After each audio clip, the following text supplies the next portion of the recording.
So let's pray. We thank you, Lord, for your word to us. It's a light for our path. It is food for our soul. May it be so for us this morning. Amen. About now in our live stream, I've got used to hitting go on a pre-recorded sermon from myself or somebody else. That's not going to happen today. We're going to try something different. But it's not because we're trying to be clever or do something strategic. The reality is that over this last week, I've been wrestling with the passages that are before us. It's been a real wrestle for me. And I've had one of those moments where I sat down yesterday 3 or 4 times to try and record a sermon, and it just didn't seem to work. My thoughts didn't go in the right place. The video that came out at the end was just unplayable. And Jill and I were praying about it and talking about it. It's like, no, let's just have a conversation today here live about these passages and see how God leads us in this impromptu moment as we gather around his word. And so that's what we're going to do. Jill and I are going to have a conversation about this, and feel free to join in. There'll be a bit of a reflection time in the middle of this, we hope. It's a little bit unplanned, but we're going to play a song sort of halfway through our chat here. And if you've got any questions or thoughts from what comes up, feel free to share that on the live chat, and we'll see if we can engage with that as we continue as well. So are we ready? Mm-hmm. Right. So I'm going to ask Jill a question first, because what we're doing here is we're looking at 1 Peter in the context of these few weeks that we're leading up to the day of Pentecost at the end of this month. And in this situation where we're learning how to be church in our homes, our mode of discipleship at the moment is not so much about the Sunday experience. It's very much about our own hearts, our own families, and what's going on in our own households and our own telly households. And one of the things that came up last week when we looked into 1 Peter was he called his brothers and sisters aliens and strangers in this world, and it's in our reading again right at the beginning of our reading today. So Jill, what are your thoughts about being an alien and a stranger in this world? Firstly, the first thing that comes to mind is I think someone said last week when they were reading it that their version said they are peculiar. So yeah, we're peculiar.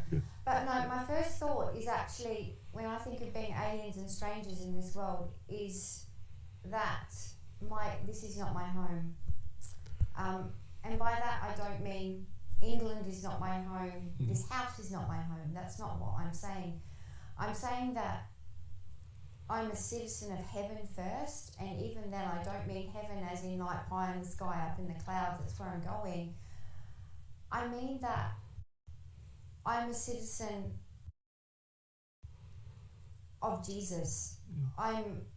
As someone who worships and follows Jesus with all of my life, it actually makes me strange. Yeah. It means that my life is different. Yeah. It means that I don't fit in. Yeah. And in that way, I'm an alien and a stranger.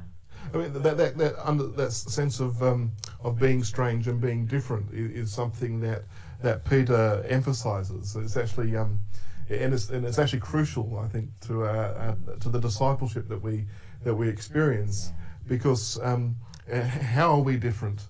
One of the thoughts that comes out of Peter here is, if we are to be aliens and strangers, then there's a difference between what it means to follow Jesus the way that Peter and his brothers and sisters are doing, and what it means to follow the ways of the world, and how we wrestle with that difference, how we wrestle with how do we understand the world is a key part of our discipleship.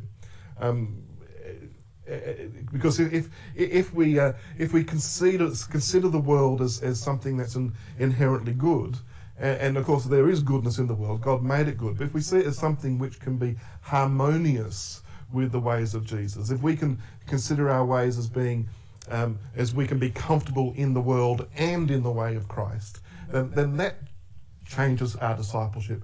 But if we see them as in some sense in opposition, and then I think that's what Peter's doing. He's saying, how understand yourself as different, how understand yourself as separated and strange, and then how we wrestle with that informs how we follow Jesus. It's a key part of how we are discipled. As you're talking, yep. the one thing I want to ask in what you're saying is when you say the world, Yeah. what do you mean? My habit, you may have noticed, is to talk in the abstract a lot. Look, I think what we see here is picks up on some of that. When we consider the world, we consider, like I said, that there's goodness in it. But no matter where we look, we not only see the goodness, but we also see that it's also broken and false and hardened of heart in many ways. And so when we talk about walking in the ways of the world, we're talking about walking in ways that lean into that hardness, even if we don't realise we're doing it, but we lean into a sense of being self-reliant and more about ourselves and what we want in the world on our terms than we are about the ways of God and following him on his terms. But it's not just abstract. If we, in Peter, it's very clear there's a difference between the call of Christ and the world in which they find themselves. And if we read into the rest of this reading, and even in the context around it, what we see is that you have some real concrete ways in which this disparity is seen. In Peter's world, there was imperial powers and oppressive and corrupt government. In Peter's world, there was slavery and slave ownership and masters and slaves. In Peter's world, there were complex domestic arrangements where wives belonged to their husbands, and you can see those three things in this reading. And because in Peter's world, they'd bought into this sort of philosophy of Aristotle that everything should be in its place. You know, we should be subject to the king, we should belong to our master if we're slave, we should belong to our husband if we're a wife. And that was the world. But the people of God are free of that. Their identity is somewhere else. So how do they, in the freedom they have in Jesus, interact with the brokenness of that world? Now that's Peter's world, but we also... Sorry, I've got away with it, yeah.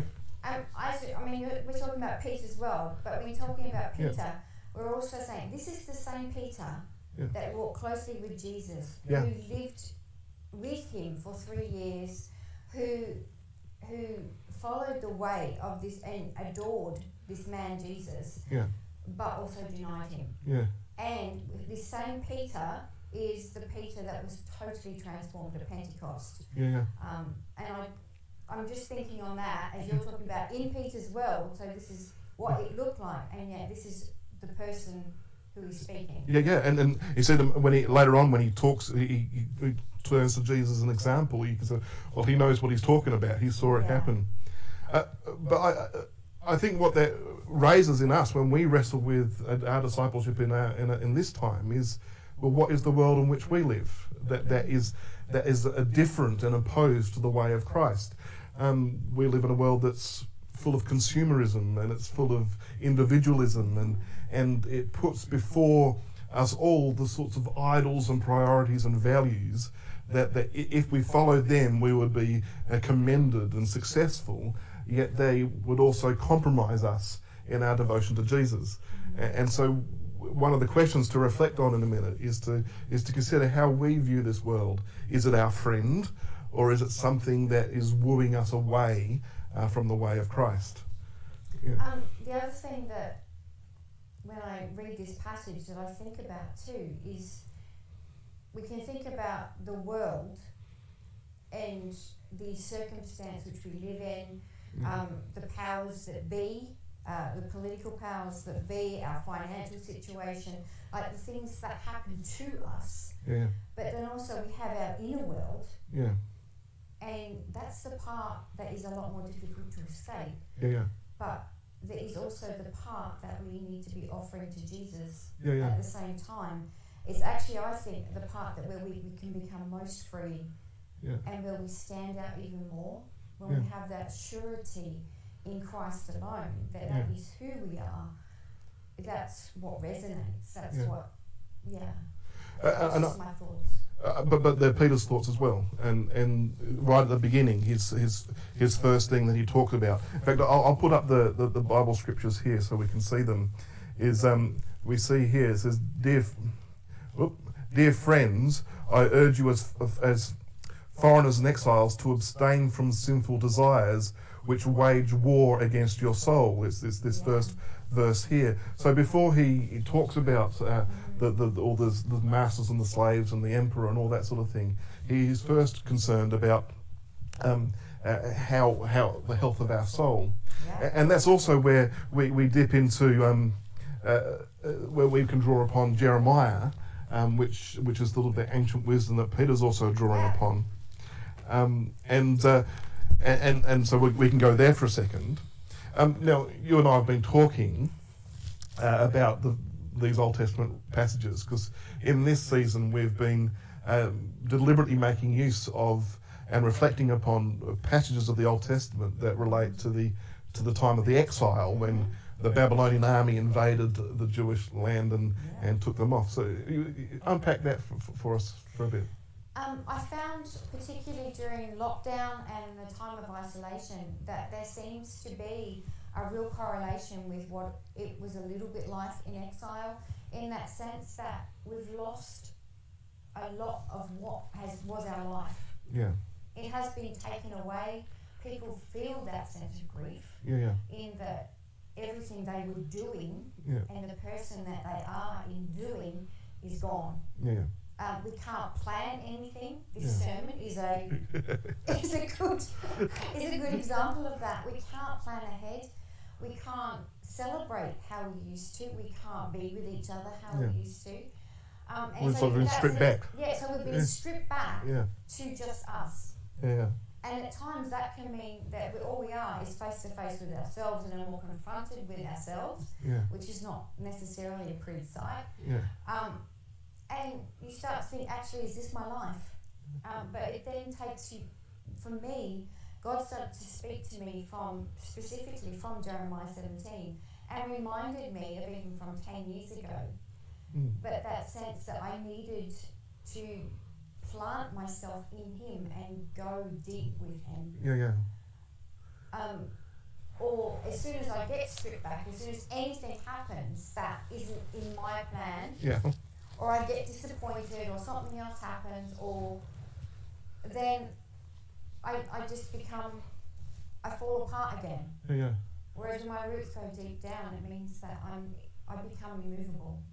Well, those roots going deep, that's one of the images from Jeremiah. Let me put it up so we can see it. And it comes from Jeremiah 17 and verse 7 there. Blessed is the one who...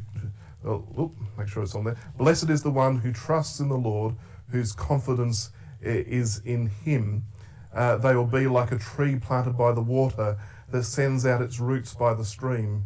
And that's that image of roots being put down deep, isn't it? Yeah.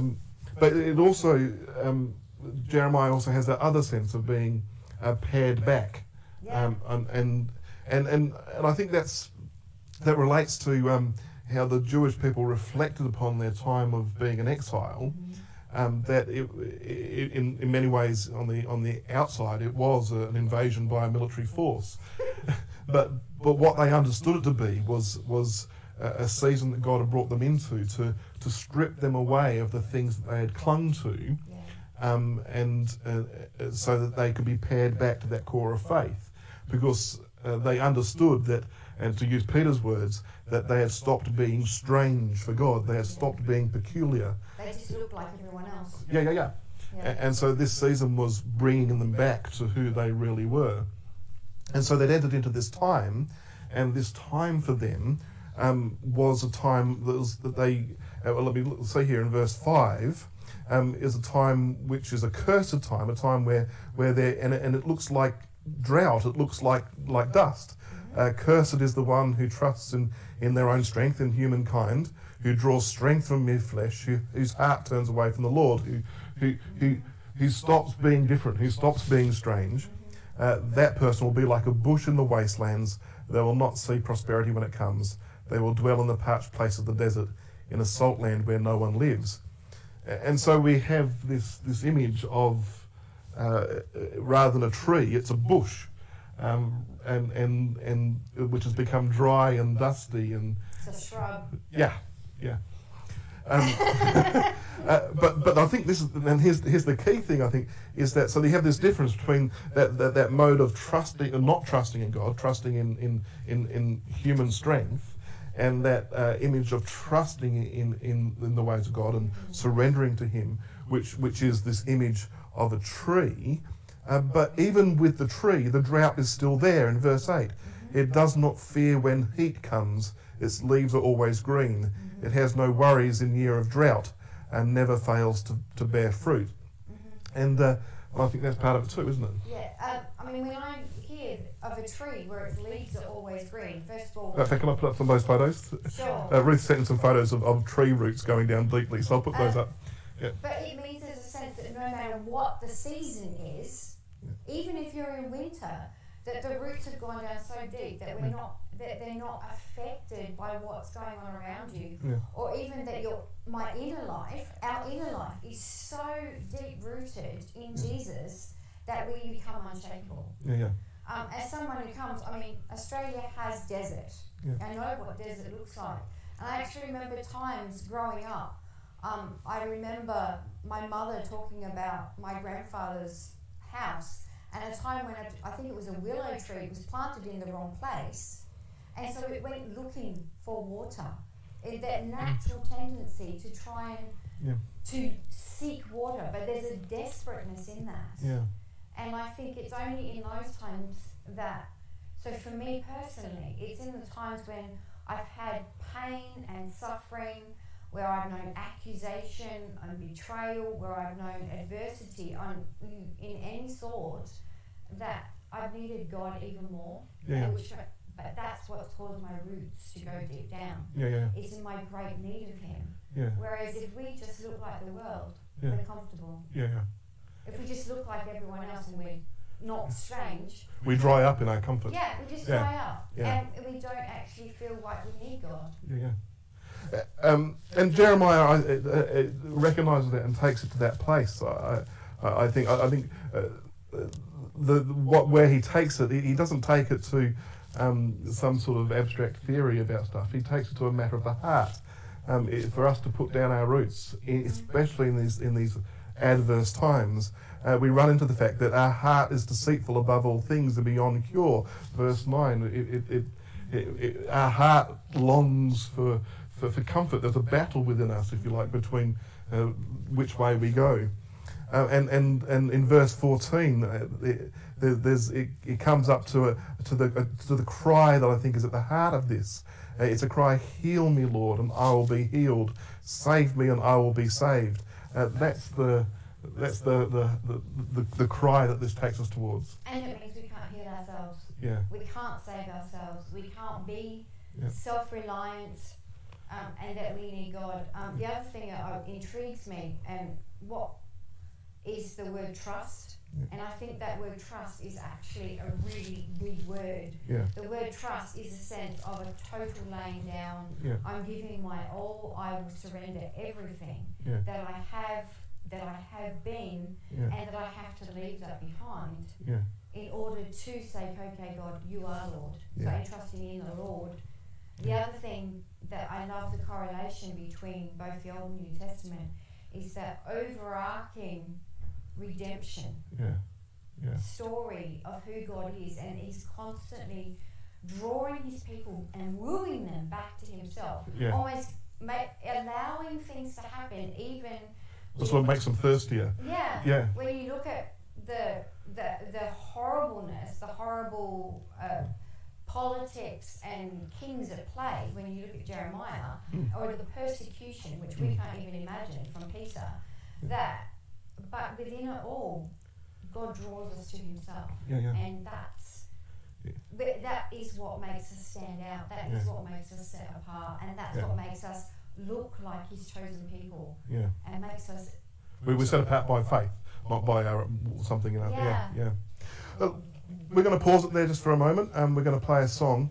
And this will be a time to catch up with what we've been talking about, and to reflect and be sharing. I noticed people are sharing already on the live chat, and we'll come back in a minute after this song. But use this time to think and to question and to dwell upon what we're talking about today.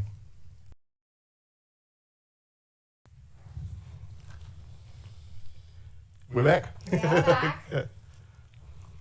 Thank you for there's a wonderful conversation going on the live chat. We're not going to be able to interact with everything that's going on there, but keep on talking and keep on sharing. We're going to dive more into Peter now. Yeah.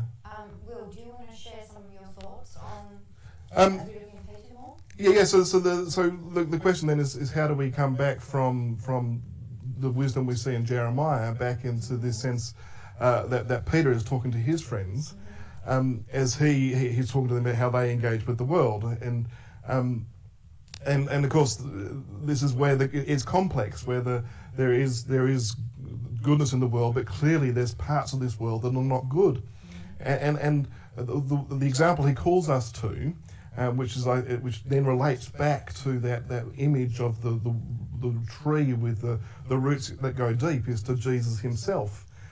Jesus is the best example of the one who didn't trust in his own strength, but trusted in the strength of his Father. He only ever did what he saw his Father doing. Even on the cross, he into your hands, Lord, O God, I commit my spirit. He's the one who puts his roots down into something beyond himself. And so is this example of a faith-driven person that we are called to follow. But of course, in verse 23, and I'll just pull that up here, in verse 23, I think I've on the screen, that led to the world not liking him. They hurled insults at him. He did not retaliate. They caused him to suffer, but he made no threats. And we said earlier, Peter was with him. He saw this happening. And when we say world here, we're also talking about religious people. The Pharisees. The Pharisees. Those who looked good. Those who said the right things. Those who behaved properly. They might have looked morally upright. But the other thing with Jesus was he only ever did what the Father said. And I think what we see there in the example of Jesus, which is why I think that they hurled insults at him, is it comes back to something else that Peter talks about. Just to see if I can find it. It's where are we looking at? We're looking at here. Let's find it here. Dear friends and strangers, here we go. Live as free people. Verse 16, but do not use your freedom as a cover-up from evil. Live as God's slaves. With this, the image that we see there of a tree in the drought is a tree that is free of its context. It's living flourishingly, even though it's surrounded by drought. Jesus was the same. Because of his utter faith in God, he was free, and he was free of the expectations of the Pharisees, and he was free even of the expectations of the broken expectations of the people around him, who even in their gentle brokenness longed for him to be something other than he wasn't, or thought that he should be. like a military leader or something. He was free of all those things, and it's because of that freedom that he ran into the hard hearts, what we're calling the ways of the world. He ran into the hardness of those around him. And so he wasn't defined by that. He was defined by his faith in God. So would you say then, when you're looking at the whole thing of a heart being deceitful, if you're reflecting on that, is that a similar reflection? Yeah, because the deceitfulness speaks of believing the wrong thing, if you like, of lie. And so it speaks of lack of freedom. If we believe into the lie that we are defined by what the world expects of us, and then we'll be leading into something that's wrong. And it relates here to how he's exhorting his people. He wants them to be free. That's the essence of it. He doesn't want them to be more pious or holier than thou. He wants them to live in the freedom of Christ. And the whole invitation of the gospel is an invitation into that freedom, but it's a freedom that's defined here as being slaves to God, if you like. It's a sort of paradoxical freedom. It's a freedom that is defined by putting our roots down deeply into trusting God and not ourselves. And so there's this desire there's this call back into freedom. And here in particular, the issues that Peter raises are about What do we do with the emperor and corrupt government? What do we do with the masters of slaves? What do we do in this patriarchal society? And what he's trying to say is, they don't define you. In freedom in Christ, you are not first subject to the king, and you are not slave to that master, and you are not wife to that husband, or husband within this patriarchal context. That's not what defines you. You are now defined by Christ. You are free. You are a child of God. Yeah. Yeah. Yeah. Yeah, yeah. But then with that freedom, what do? We follow the example of Christ. We serve as he served. We live in this world, and when we live within these corrupt contexts, in the way that